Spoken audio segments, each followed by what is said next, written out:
السلام علیکم۔ ایم حسین اردو کلاسز میں میں منور حسین آپ لوگوں کا ایک بار پھر سے استقبال کرتا ہوں، خیر مقدم کرتا ہوں۔ جھارکھنڈ SSC CGL اور ٹیچرز ایگزام 6 to 8 کے سلیبس میں علامہ اقبال اور ان کی نظموں کے متعلق پچھلے کلاس میں بات چیت ہوئی تھی۔ اس کے بعد آپ کے سلیبس میں فیض احمد فیض ہیں اور ان کی 2 نظمیں ہیں۔ آج ہم لوگ فیض احمد فیض اور ان کی دونوں نظموں کے متعلق بات چیت کریں گے۔ یہاں پہ آپ دیکھیں، میں اپنے ہاتھوں سے ان کے متعلق کچھ اہم جانکاری نوٹ کیا ہوا ہوں۔ آپ ایک ایک پوائنٹس دھیان سے دیکھیں گے، سنیں گے، آپ کو انشاءاللہ اس سے امتحان میں کافی فائدہ پہنچے گا اور ایک آئیڈیا ملے گا کہ امتحان میں کس طرح کے سوالات پوچھے جا سکتے ہیں۔ ٹھیک ہے، تو یہاں پہ دیکھیں فیض احمد فیض اور ان کی نظمیں۔ فیض احمد خان نام اور تخلص فیض تھا۔ فیض احمد فیض کا نام پوچھ دیا کرتا ہے کہ فیض احمد فیض کا اصل نام کیا تھا، تو ان کا اصل نام فیض احمد خان تھا۔ تخلص کے طور پہ یہ فیض ہی استعمال کیا کرتے تھے۔ فیض 1911 عیسوی میں سیالکوٹ کے قریب ایک گاؤں میں پیدا ہوئے۔ ان کا انتقال لاہور میں 1984 عیسوی میں ہوا۔ آپ ان کے تاریخ پیدائش، مقام پیدائش، تاریخ وفات اور مقام وفات یہ ضرور یاد کریں گے، چونکہ امتحان میں کئی سوالات کسی بھی شاعر و ادیب کے حالات زندگی میں ان کی پیدائش اور وفات کو لے کر کے پوچھا جا سکتا ہے۔ ٹھیک ہے، تو ٹھیک ہے، آگے دیکھیں۔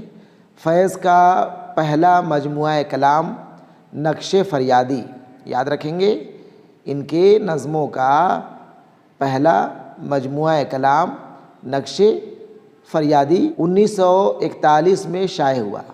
ٹھیک ہے، دست صبا 1952 عیسوی، زندہ نامہ 1956 عیسوی، دست تہسنگ 1956 عیسوی، سر وادی سینا 1971 عیسوی، شام شہریاراں 1978 عیسوی، میرے دل میرے مسافر 1982 عیسوی، ان کے ہی شعری مجموعے ہیں۔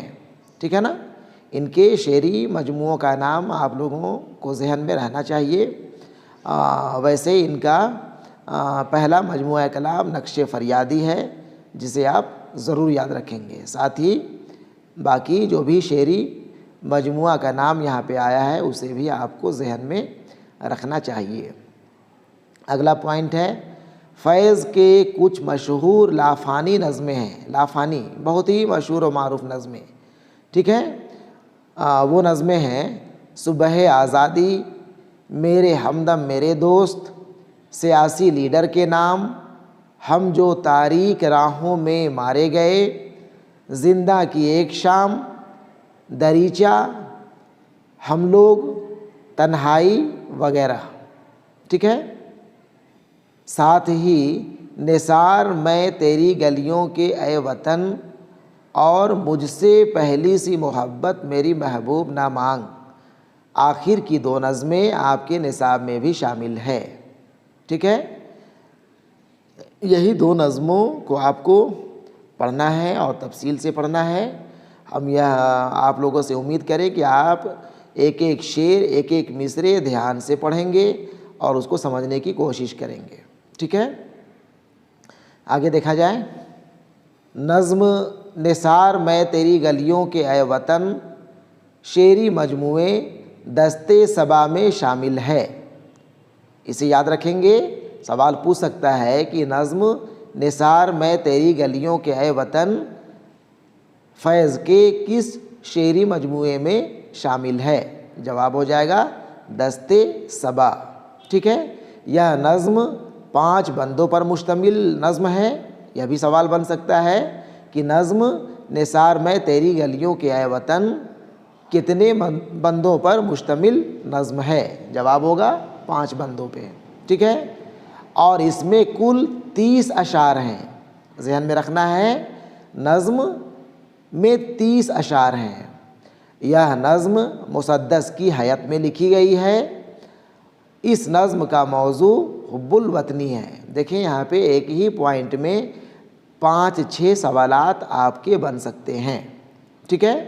ہم یہاں پہ الگ الگ سوال اس کے آپشن کے ساتھ آپ کے لیے نوٹ تیار نہیں کیے ہیں، بلکہ ایک ہی پوائنٹ میں آپ غور کریں گے، دیکھیں گے تو آپ کو 5 سوالات اور اس کے جوابات دیکھنے کو ملیں گے، ٹھیک ہے۔ آپ ان پوائنٹس کو بالکل اپنے ذہن میں رکھیں گے۔ اس کے بعد دیکھیں نظم مجھ سے پہلی سی محبت میرے محبوب نہ مانگ۔ یہ بھی نظم آپ کے سلیبس میں شامل ہے۔ اس کے متعلق کچھ پوائنٹ یہاں پہ دیکھیں۔ فیض کی رومان سے حقیقت کی طرف سفر سے تعلق رکھتی ہے، ٹھیک ہے نا، یعنی اس نظم کے ذریعے فیض نے رومانوی دنیا سے حقیقت کی دنیا میں قدم رکھا، ٹھیک ہے۔ یہ نظم فیض کے شعری مجموعے نقش فریادی میں شامل ہے۔ نظم مجھ سے پہلی سی محبت میرے محبوب نہ مانگ یہ ان کے شعری مجموعے نقش فریادی میں شامل ہے، جبکہ ایک اور نظم جو پہلے آپ دیکھیں نثار میں تیری گلیوں کے اے وطن، وہ نظم دستے صبا میں شامل تھی، ٹھیک ہے۔ اس میں کل 20 اشعار ہیں، اس میں کل 20 اشعار ہیں، ٹھیک ہے۔ پہلی نظم میں 30 اشعار تھے، جبکہ نظم مجھ سے پہلی سی محبت میرے محبوب نہ مانگ میں کل 20 اشعار ہیں۔ ان پوائنٹس کو آپ کو بالکل اپنے ذہن میں رکھنا ہی ہوگا۔ ساتھ ہی دونوں نظم آپ ایک ایک مصرع ایک ایک شعر بغور پڑھیں گے اور اسے سمجھنے کی بھی کوشش کریں گے، تاکہ نظم کے اندر سے اگر کوئی سوال پوچھ دیا جاتا ہے تو اس کا جواب آپ آسانی سے دے لیں، ٹھیک ہے۔ اور ایک ایک شعر پڑھنا سمجھنا اگر وہ ممکن نہیں ہو پائے تو کم سے کم آپ نظم کا خلاصہ ضرور پڑھ لیں گے، اور ویسے ایک ایک شعر آپ کو ضرور پڑھنا چاہیے، ٹھیک ہے۔ چلے ٹھیک ہے، اللہ حافظ۔